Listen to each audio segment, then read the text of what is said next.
I think this has been one of the operators that has impressed me the most so far. Skybox is a sniper who introduces a new subclass called Skybreaker. You could say this subclass works in the opposite way to Skyranger. When deployed, these units enter the map with the taking off status active, which deactivates when they use one of their abilities. Additionally, the damage they deal is area of effect. However, keep in mind that despite being a sniper, he won't attack ground units until he exits this status, so be careful if you plan to use him as your only sniper on maps. In case you don't know, the taking off state is a state that causes units to fly while in the air. They can block flying units, and the best part is that they can't be attacked by ground units. Just keep in mind that once they're back on the ground, they'll be vulnerable to enemy attacks again. Bear this in mind when activating their abilities. Also, this unit doesn't have a high defense rating, so don't count on it to withstand attacks from the drones it's blocking for very long. Now let's move on to his talent. At AO, open up. This talent allows Skybox to silence enemies when it makes its first attack. At Elite 1, the silence lasts 4 seconds. However, at Elite 2, it increases to 7 seconds. If you've been playing for a while, you know how useful silence is.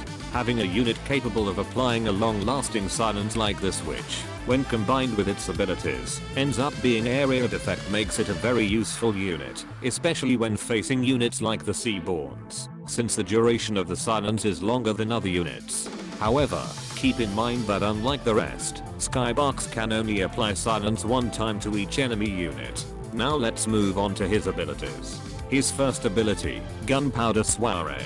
This is an automatic ability. When activated, Skybox will throw a grenade that deals AoE damage. The damage increase reaches up to 240% at level 7, and up to 2 charges can be stored for this ability. In addition to applying his talent, the time Skybox spends on the ground to cast his ability is very short, so he won't be exposed to ground enemy attacks for too long. Plus, his cooldown isn't very long, so you can combine him very well with units that speed up SP generation. As for his second ability, End Benefaction.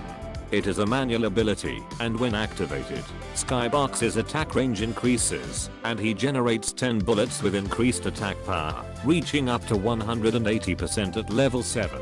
You can deactivate the ability at any time. However, after firing 5 bullets, the ability will enter the overload state, which means that, if you manually deactivate it, Skybox will attack using all remaining bullets, making it a good strategy to use against units with high health. The best part of this ability is thanks to the effect of its talent, which causes all bullets to deal area damage, making it a great option for clearing large hordes of enemies. Just keep in mind that with this ability, Skybox will be more exposed to enemy attacks, as it won't fly until the ability ends or we deactivate it. Both abilities are excellent, and I believe they adapt very well to most players' playstyles, so I would recommend mastering both if you're interested in using this unit. As for his base talents, his talents will increase drone production when placed in power plants and byproduct generation when placed in workshops, thus covering 2 very important areas of the base. In conclusion, Skybox is a unit that, in my personal opinion, has excellently introduced a new subclass. It's a lot of fun to use, and its talent makes it extremely useful against a wide variety of enemy units. Best of all, it's a free unit. The only downside I can find is that it's not a sniper who's always available to attack ground units at any time, so keep in mind that it's a type of sniper we need to use differently.